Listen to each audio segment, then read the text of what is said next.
अस्सलाम वालेकुम दोस्तों, उम्मीद करता हूँ आप सब लोग खैरियत से होंगे। तो चलें अपने टॉपिक की तरफ बढ़ते हैं। दोस्तों आज का दिन बहुत ही इंटरेस्टिंग रहा है क्योंकि कुछ बड़ी अपडेट सामने आई हैं। सबसे पहली अपडेट तो वही है जो पाकिस्तान एयरफोर्स की तरफ से अफगानिस्तान के अंदर रिपोर्टेड क्रॉस बॉर्डर स्ट्राइक्स। इस पर already social media news channel पर काफ़ी डिबेट चल रही है, तो हमारा आज का टॉपिक ये नहीं है, हम दूसरे टॉपिक पे आज बात करेंगे।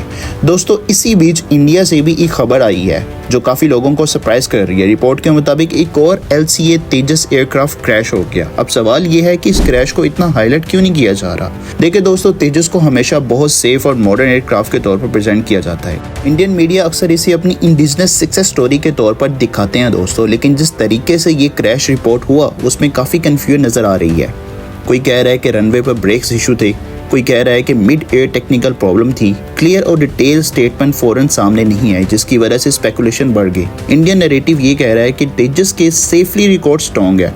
ये भी कहा जाता है कि लिमिटेड क्रैश का शिकार हुआ है। दोस्तों कंपैरिजन के लिए अक्सर J-35 का जिक्र किया जाता है जो मल्टीपल टाइम क्रैश हो चुका है। इसी लॉजिक पर कुछ लोग तेजस को स्पिरल भी कह देते हैं, लेकिन अगर हम पिछले 3 सालों का रिकॉर्ड देखें तो एक इंटरेस्टिंग पैटर्न नज़र आता है। 2024 में जैसलमेर के करीब क्रैश रिपोर्ट हुआ, 2025 में दूसरा इंसिडेंट हुआ जो काफ़ी वायरल भी हुआ, और अब 2026 के शुरू के सिर्फ 2 महीनों में तीसरा क्रैश रिपोर्ट हो चुका है। दोस्तों नेचुरली लोग सवाल कर रहे हैं कि क्या हो रहा है। इस वक्त इंडियन एयरफोर्स की तरफ से डिटेल ऑफिशियल क्लैरिफिकेशन का इंतजार है। ऊपर से टाइमिंग में इंटरेस्टिंग है क्योंकि उसी दिनों ओरिजिनल डेवलपमेंट और पाकिस्तान की स्ट्राइक मीडिया पर डोमिनेट कर रही थी, जिसकी वजह से दोस्तों तेजस क्रैश पर कम्प्लीटली फोकस नहीं हुआ। अब बात करते हैं असल पॉइंट की। अगर तेजस को इतना सेफ माना जाता था तो फिर क्रैश का सिलसिला क्यों बढ़ रहा है? इसका एक सिंपल जवाब भी हो सकता है, पिछले 2 से 3 सालों में इंडियन एयरफोर्स ने तेजस को प्रॉपर फ्रंट लाइन रोल देना शुरू कर दिया है।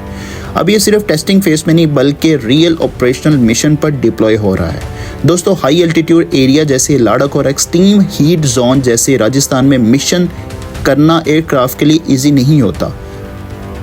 जब फ्लाइंग आवर्स बढ़ते हैं तो naturally mechanical wear and tears भी बढ़ते हैं। फाइटर जेट बहुत कम्प्लेक्स मशीन होती है, छोटी सी टेक्निकल ग्लिच भी मेजर इंसिडेंट में तब्दील हो सकती है। दोस्तों पहले सोशल मीडिया पर तेजस का कंपैरिजन JF-17 थंडर से किया जाता था। JF-17 थंडर को 2007 से रेगुलर ऑपरेशन ड्यूटीज में यूज़ किया जा रहा है। दोस्तों 2019 के कन्फ्लिक्ट के दौरान इसने 100 ऑफ कॉम्बैट एयर पेट्रोल की है। एंटी टेरर ऑपरेशन और ग्राउंड स्ट्राइक मिशन में भी काफ़ी यूज़ हुआ। जबकि प्लेटफॉर्म इतना ज़्यादा यूज़ होता है तो मैकेनिकल रिस्क भी नेचुरल होते हैं, लेकिन JF-17 ने बहुत अच्छा परफॉर्म किया। अब जब दोस्तों तेजस भी ग्रेजुअली फुल ऑपरेशनल पर नजर आ रहा है तो रियल वर्ल्ड एनवायरनमेंट उसकी रिलायबिलिटी को टेस्ट कर रहा है। 2026 का क्रैश सिर्फ 2 महीनों में रिपोर्ट हो चुका है। आगे क्या होता है ये वक्त बताएगा। इसीलिए डिफेंस एनालिसिस में ओवर कॉन्फिडेंस से बचना चाहिए। हर एयरक्राफ्ट का असली टेस्ट तब होता है जब वो रियल मिशन पर जाता है। पेपर क्लेम और ग्राउंड रियलिटी में फ़र्क होता है और वक्त के साथ सब कुछ क्लियर हो जाता है। दोस्तों अब देखना यह है क्या Indian authorities detail investigation report share करती है